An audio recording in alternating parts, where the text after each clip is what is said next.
if you want to know who the baby Jesus really is, if you want to really understand why so many people looked past him when they saw him and they did not recognize the Messiah when he came, it's good to know what kind of Messiah many of the Jewish people were hoping for. One such person might be from the Old Testament, Samson. Now, Samson is a great character from the Old Testament. I mean, he's a real Jewish superhero, right? First, an angel comes and foretells his birth to his mother, who thought she was barren. And so when he is born, his mother dedicates him with a Nazirite vow, this vow that he would be consecrated to God. And among other things, he would not cut his hair. He would allow his hair to grow long. And in doing so, God gives Samson superhuman strength. I mean, superhuman strength. He's able to tear apart lions with his bare hands. He's able to beat up all the Philistines. I mean, he is really somebody out there, right? He's what every Jewish man wants on their side, right? Samson, so strong, so bold, and so obviously for God, dedicated to God. He's got flaws, though. Like many of the Old Testament heroes, he has flaws.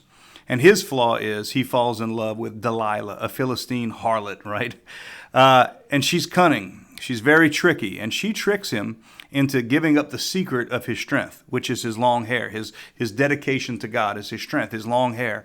So she tricks him, and then she cuts his hair, and he, of course, right away loses his strength. And so the Philistines capture him, and they chain him in the temple between these two giant pillars. Now, in the Old Testament, you'll see this as a feature of many worship spaces across many different religions. They'll often have these two big pillars. It was that way even for the Hebrew people. These two big pillars on each side of the altar. And even in the Catholic Church, you'll see there will be these two pillars on either side in a sanctuary very often. Not every Catholic church, but a whole lot of Catholic churches will have these two big pillars. You'll see it in Orthodox churches as well sometimes. Two prominent pillars. So Samson is chained between these two pillars. And often those pillars represent one kind of the way of severity, or the way of think of like John the Baptist, his sort of message, and then the other is like the way of mercy, right? The way of God overcoming sin through forgiveness and all of that. And so often those two pillars kind of represent those two things, sort of almost like justice and mercy, and they come together in the temple. And so Samson in this Philistine temple is chained up between these two pillars. And he asks God one more time for all of the strength that he needs to be able to break down these pillars, and he does so. So he pushes the two pillars apart, and the whole temple comes crumbling down, and it kills lots of Philistines in the process, but it also kills Samson. His life is then sacrificed, in a sense, sacrificed in that temple for the sake of destroying so many Philistines. He's able to have that one last great feat of strength.